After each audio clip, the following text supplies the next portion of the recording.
बोकडे, राहणार साबरा, तालुका मेहकर, जिल्हा बुलढाणा. माझ्या सुनबाईच्या दोन्ही हातामधून 10 वर्षापासून रक्त येत होतं. तर आमच्या तिकडे एक अकोला म्हणून मोठी सिटी आहे. तर मी तिले दरवेळेस अकोल्याला घेऊन जायचो. प्रत्येक ट्रीपमध्ये 10,000 रुपये लागायचे. असे बरेच दवाखाने केले, खूप पैसा खर्च केला, पण कुठेच गुण आला नाही. एक आमच्या इथे सुलतानपूर म्हणून आहे, तिथला एक माणूस इथे यायचा. तो म्हणे, साहेब तुम्ही एवढा खर्च केला, तुम्ही एक वेळ मलकापूरला जाऊन आणा सुनबाई.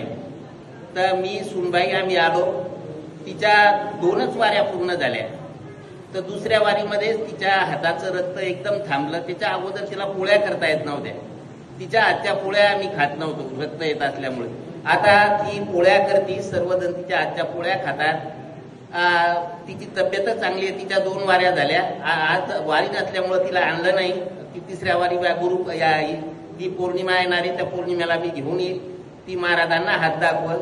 म्हणजे तिचं एवढं कल्याण झालं की त्या फार मोठ्या आजारातून, फार मोठ्या बाहेरच्यातून ती मुक्त झाली.